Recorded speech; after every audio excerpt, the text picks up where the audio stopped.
بسم الله الرحمن الرحيم. ألف لام را تلك آيات الكتاب وقرآن مبين. بسم الله الرحمن الرحيم. سورة الحجر. يقول الله سبحانه وتعالى ألف لام را. الله سبحانه وتعالى الله أعلم بمراده. الله يمنينو nekigendererwa mu nyukuta ze zino ensirifu kiki yagenderera n'okuzisirisa. Tilka ayatul kitabi, ago mateeka agali mu kitabo kino Qur'ani gogenda okusoma. Allah subhanahu wa ta'ala agamba nti wa Qur'anin mubin, na kino ekitabo kyogenda okusoma kitabo ekinnyonnyola amateeka ago mu nnyinnyonnyola ematiza kiki Allah kyayagala kiki kyatayagala. ربما يود الذين كفروا لو كانوا مسلمين. ربما يود الذين كفروا kiribaddaaki balyegomba abo abatakkiriza kuno ku nsi nga batuuse ku lunaku lw'enkomerero law kanu muslimin, nti singa baali basiraamu, singa baali abajemulukufu, akaseera kagenda kutuuka babeere nga beegomba okubeera nti baali badde bakkiriza, nabo beeyagale nga abakkiriza be bagenda okweyagala ku lunaku lw'enkomerero. ذرهم يأكلوا ويتمتعوا ويلههم الأمل فسوف يعلمون. ذرهم مباركي يأكلوا بابيرين غباليا ويتمتعوا بيغالي بچكالي ويلههم الأمل essuubi libeere nga libagayaza buli kadde nga balowooza bajja kubeera ku bulamu bw'ensi eno butavaako nga bapulaaninga pulaani ennene ez'omu maaso. fasawfa ya'lamuun, kiribaddaaki bagenda kumanya nti obulamu bwabwe obw'oku nsi tebwali bwa kukolerera kwerabira Allah subhanahu wa ta'ala, wabula balina okukolera obulamu bw'ensi nga tube bakolera n'obwakhira. وما أهلكنا من قرية إلا ولها كتاب معلوم.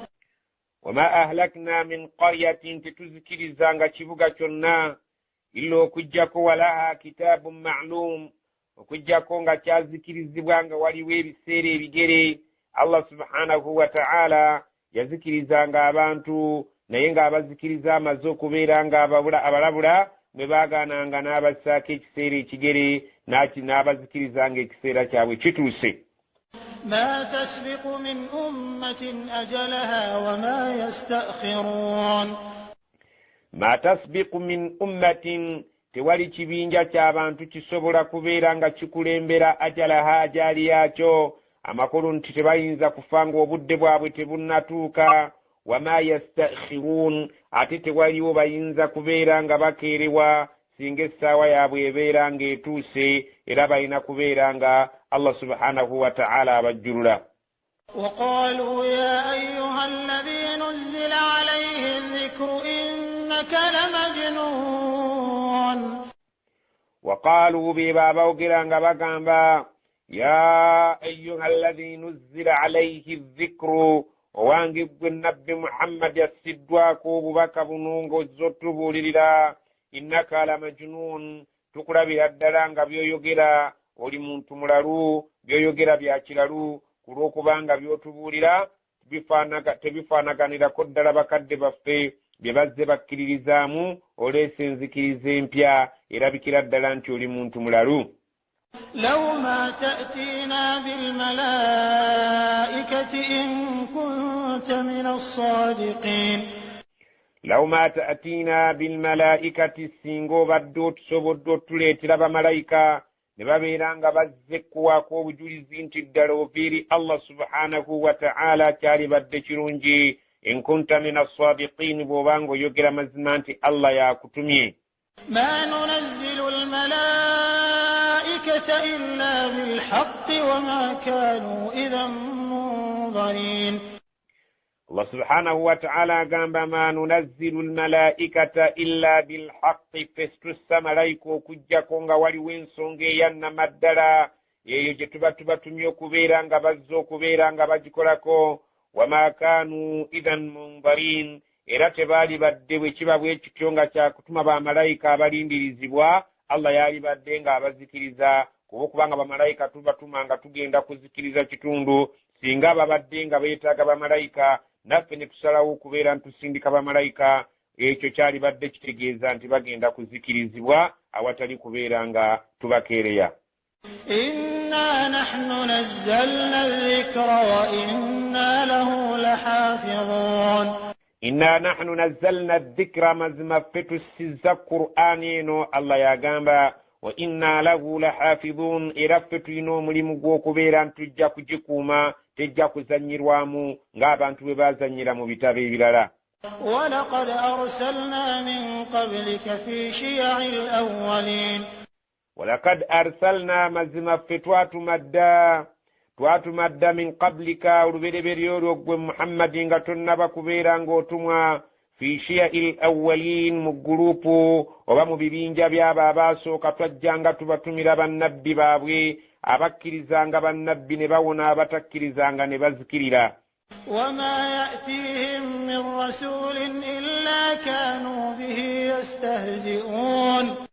ما يأتيهم من رسول تولي مبكى يجري بانتبه إلا أكجك ويجانغ كانوا به يستهزئون بالينغ بمجيجيرانغ بمجرغا nawe tofaayo Allah subhanahu wa ta'ala bajja kujirigana y'oluvannyuma bajja kijjusa.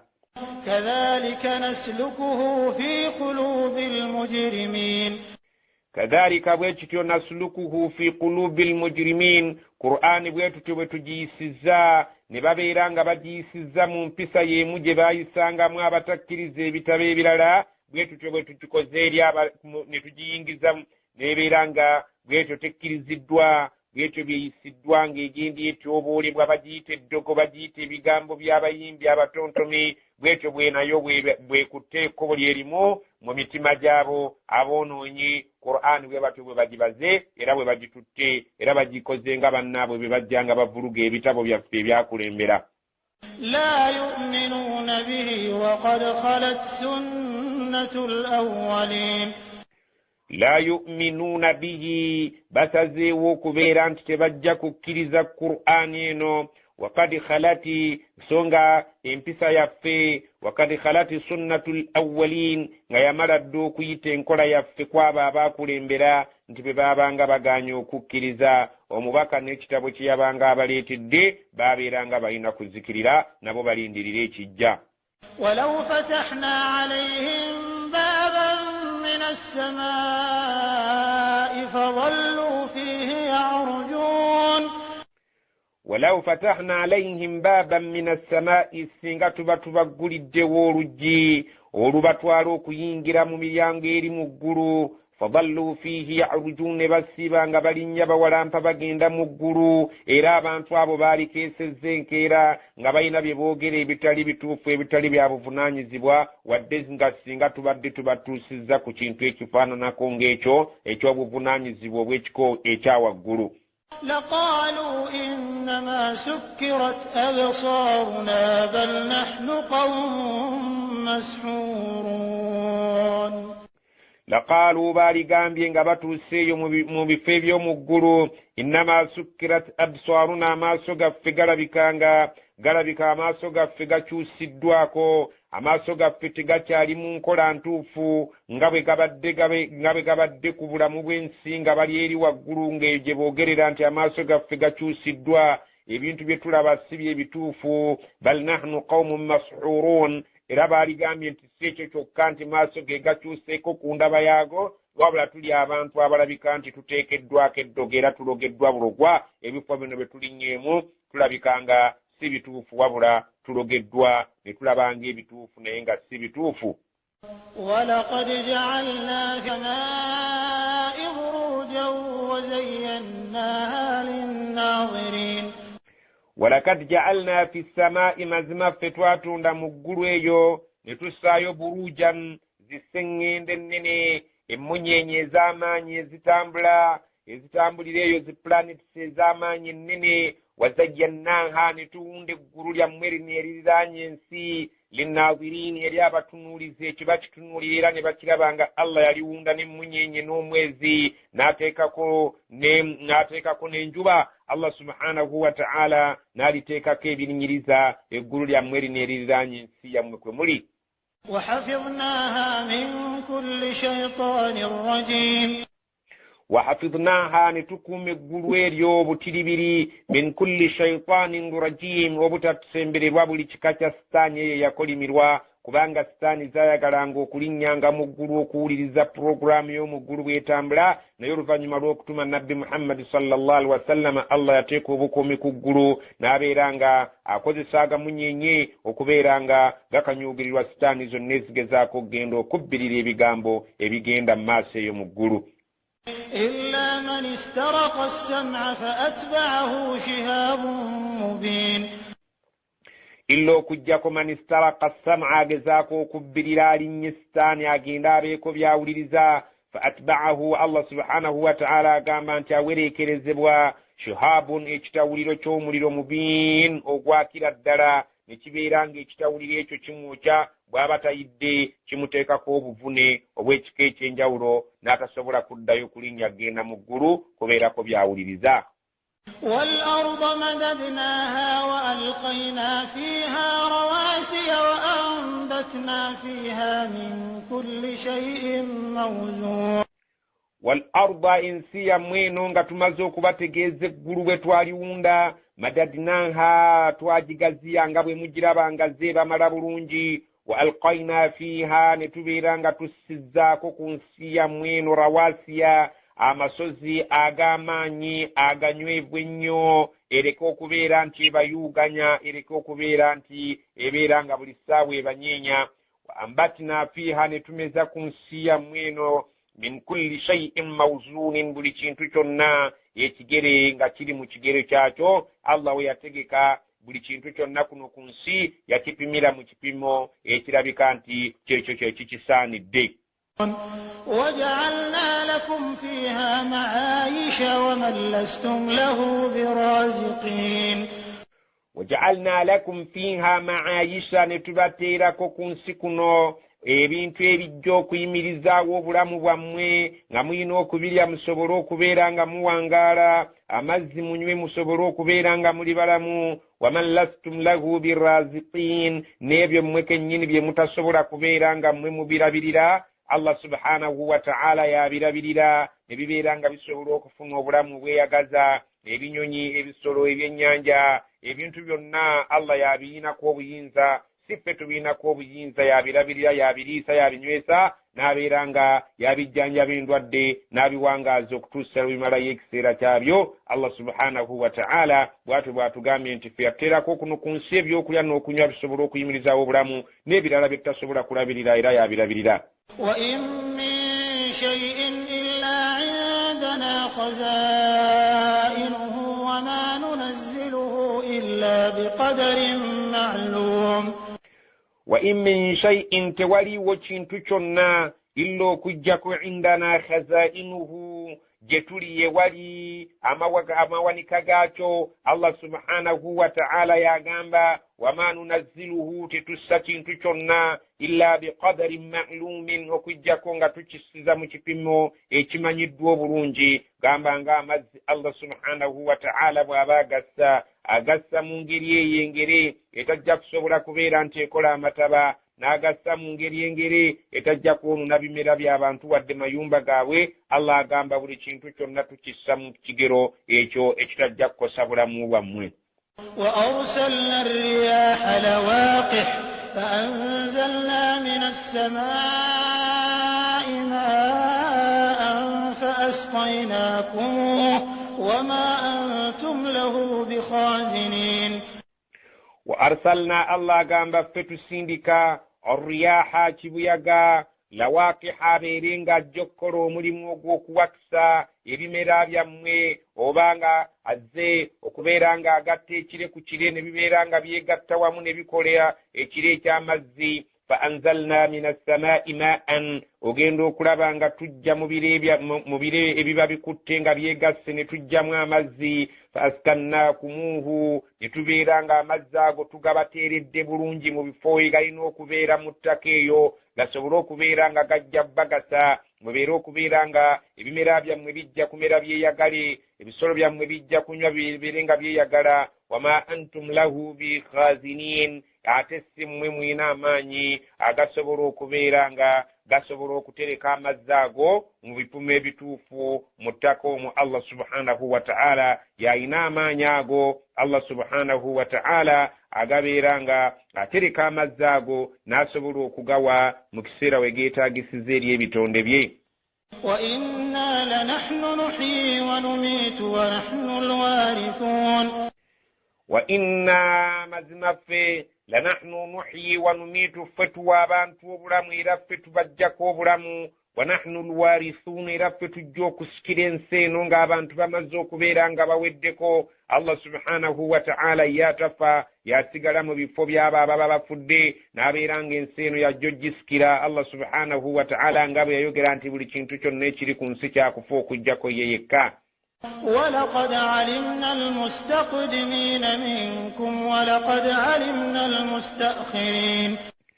Allah subhanahu wa ta'ala agamba walaqad alimna, ffe tumanyi bulungi nnyo almustaqdimina minkum, abo abaakulembera mummwe okuba ku nsi kuno Allah n'abajjawo. Walaqad alimna almustakhirin, tumanyi bulungi abajja okubeera nga be basembayo ku nsi kuno, nga ffe abaliko kati tumaze okuvaako okutuusa olunaku lw'enkomerero, amanyi bulungi abajja okugenda nga badda mu bigere bya bannaabwe. Wa inna rabbaka huwa yahshuruhum innahu hakimun alim. Wa inna rabbaka, mazima omulezi wo Allah subhanahu wa ta'ala, huwa yahshuruhum, yajjokkuŋŋaanya bonna abaasooka n'abo abalisembayo. Innahu, mazima Allah, hakimun, mulamuzi mwenkanya, takola nsobi mu buli kyonna ky'abaakoze. Alimun, ate mumanyi nnyo, teyeetaaga kubuulira, buli kintu kyonna akitegeera bulungi nnyo. وَلَقَدْ خَلَقْنَا الْإِنسَانَ مِنْ صَلْصَالٍ مِنْ حَمَإٍ مَسْنُونٍ. Allah subhanahu wa ta'ala agamba walaqad khalaqna al-insana, twakola omuntu oli omubereberye nga ye jjajjammwe Adamu alayhi salam. Allah agamba yamutonda min salsalin, ng'amujja mu bbumba eggumu, min hama'in masnun, ebbumba eryo eryali nga lituumiddwa awantu limale okumiramu, oluvannyuma ne lifuuka n'ekkala yaalyo, ne lifuuka n'olusu lwalyo. Allah subhanahu wa ta'ala n'alijjayo n'alyoka alibumbamu jjajjaffe Adamu alayhi salam. Allah subhanahu wa ta'ala yatunnyonnyola enkola ya jjajjaffe Adamu bwe yajja amutonda, yasooka budongo. Obudongo ly'ettaka eririmu amazzi ejjerebevu, oluvannyuma n'abaako waalikuumira ettaka eryo ne limiramu. Naye Allah subhanahu wa ta'ala ategeeza nti oluvannyuma lw'okumira libeera masnun. Amasnun kitegeeza nti lituuka n'ekkala yaalyo, ne lituuka n'olusu lwalyo, ne libeera nga liri masnun. Abamanyi okukuba amataffaali bakimanyi nti singa ku sizoni y'enkuba oba otuumye ettaka lyo bulungi ng'omaze odditabula n'olibikka, mu kiseera ky'okulikubamu amataffaali olisanga nga liri masnun, lyakyuka kkala ne likyuka n'empunya yaalyo. Allah subhanahu wa ta'ala agamba nti ettaka erimaze okubeera nga limira lyero lyosobola okukubamu ettaffaali, lyosobola okubumbamu ekintu ne kibeera nga kiri kigumu nnyo, ne kibeera nga ne bw'okireka awo amazzi ne gakikubako oba enkuba n'ekikuba tekisobola kubeera nga kinaabuuka. Allah subhanahu wa ta'ala bw'atugambye titwatonda omuntu nga Adamu alayhi salam, wano gwagamba nga tumutonda ne tumujja min salsalin, mu bbumba eryali eggumu nnyo erimaze okkala, min hama'in masnun, naye nga tulijja ku bbumba eryo eryali limaze okumiramu nga lifuuse n'ekkala, nga lifuuse n'olusu lwalyo. Allah subhanahu wa ta'ala mwe yatonda omuntu. Ekintu ekiyitibwa masnun kyekyo ekintu singa ebeera emmere tugamba nti ekyusa ekkala yaayo. Jjukira mu suratul Baqara Allah watunnyonnyola omusajja eyali ku nsolo ye n'abeera ng'atambulirako ng'asitudde ebyokulya bye n'ebyokunywa bye, n'amutta emyaka 10, naye yamugamba ntunuulire emmere yo, otunuulire n'ebyokunywa byo, lam yatasanna, tebikyuseeko kkala, tebikyuseeko ku lusu lwabyo. Ebintu ebyokulya mu myaka 10 byali lam yatasanna, nga tebikyuseeko. Kati ekiyitibwa masnun kitegeeza ekintu ekikyuse ku kkala yaakyo, kitegeeza ekintu ekikyuse ku mpunya yaakyo. Allah subhanahu wa ta'ala bw'atyo bw'agamba nti Adamu yamukola mu budongo, obudongo n'abutereka awantu ne bumala okumiramu,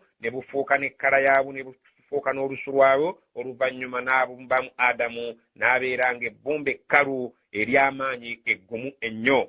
Allah subhanahu wa ta'ala bw'atyo bw'atunnyonnyodde tulandazzeemu mu kantu ako olw'obugumu bwa olulimi oluli mu kintu ekyo ng'abakubi b'amataffaali be basobola okutegeera ebbumba erimaze okumirako.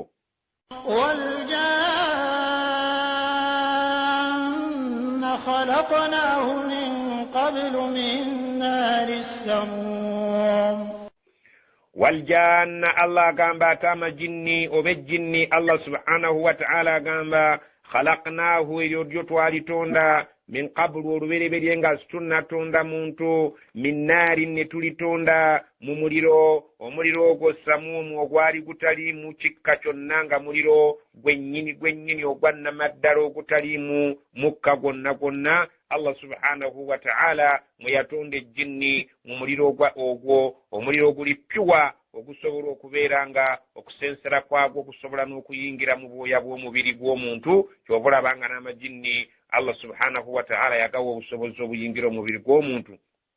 وإذ قال ربك للملائكة إني خالق بشرا من صلصال من حمأ مسنون. وإذ قال ربك جكر كتوندا وريا يوغيرا ناغامبا للملائكة ngagamba zimalaika zonna nga amaze okutonda jjajjaffe Adamu nga buli jjozi mwitaka lyawo bbumbe eggumwe eriryawo nga tannamufuwamu mwoyo. Allah subhanahu wa ta'ala yatuuka ekiseera ebbumba eryo eggumu n'aliteekamu omwoyo n'abeera kitaffe jjajjaffe Adamu alayhi salam. Bw'amala okumutonda n'agamba bamalayika inni khaliqun basharan nze ntonze omuntu min salsalin bulijjo muliraba ebbumba eggumu eriryawo min hama'in masnunin nga nalijja mu bbumba erimaze okumira nga lifuuse n'ekkala likyusizza ne ku lusu lwalyo nga ggumu bulungi nnyo. فإذا سويته ونفخت فيه من روحي فقعوا له ساجدين. فإذا سويته kati bwe mmaze okumutonda ne mwenkanyankanya bulungi ne mmutereeza nga bwe mumulabye ekiseera kituuse wanafakhtu fihi min ruuhi ne nfuna omwoyo gwange gwe nali nnonze mu myoyo gyange gyonna okubeera nti gwe gulibeera omwoyo gwe ne mbeera nga ngumufuwamu. فقعوا له ساجدين bamalayika bonna ne bajja ne bavuunamira Adamu alayhi salam nga kyali kitiibwa kinene ku budde obwo okubeera nga bakiwa Adamu akoleddwa n'emikono gya Allah subhanahu wa ta'ala Adamu oyo jjajjaffe. فسجد الملائكة كلهم أجمعون. فسجد الملائكة ملائكة zonna zajja ne zivuunama wali Adamu olw'okuwa ekitiibwa. kulluhum ajma'un bonna bamalayika bajja otasigalayo malayika yenna n'omu ne bavuunamira Adamu akoleddwa n'emikono gya Allah ng'amujja mu kika ky'ebbumba nga lifuuse ebbumba eggumu ng'alifuuyemu omwoyo n'afuuka omuntu. illa iblisa aba an yakuna ma'a as-sajidin. illa okujjako iblisi yagaana okuvuunama aba yagaana okuvuunamira Adamu ayakuna ma'a sajidin yagaana okubeera ddala ng'ali wamu n'abo bamalayika abaali abagonvu abaavuunama nga bavuunamira ekyo Allah kyatonze n'emikono gye. qala ya iblisu ma laka alla takuna ma'a sajidin. qala yatuuka ekiseera Allah n'abuuza ya iblisu wange gwe Iblisi malaka alla takuna ma'a sajidin kyekiganya okubeera wamu n'abo abavuunamye nga bavuunamira kyenkoze n'emikono gyange. قال لم أكن لأسجد لبشر خلقته من صلصال من حمأ مسنون. قال ناغamba Iblis lam akun li asjuda mbadde siteekwa kubeera nga nteekwa okuvuunamira libasharin omuntu obuntu khalaqtahu gw'otonze wano jjo min salsalin ng'omutonda mu bbumba eggumu beerityo min hama'in masnunin ng'omujja mu bbumba bulijjo lyendaba ng'olibaddeko waliwo oliterese limala okumira nga likyusizza kkala wamu n'olusu lwalyo. Siyinza kubeera nga nze omuntu nga nze Iblis ayinza okuvuunamira ekikoleddwa mu bbumba bulijjo lyendaba wano obulabi nga liri wano eggumu bwe riti. Siina ngeri gye nnyinza kulivuunamira kubanga nze ekitiibwa kyange kinene okusinga ekyo ekikoleddwa mu bbumba. qala fakhruj minha fa innaka rajim. qala n'agamba fakhruj va mu ggulu lyange fakhruj minha nkugobye ove mu jjana ove wano wendi fa innaka rajim mazima okuva leero oliko ekikolimo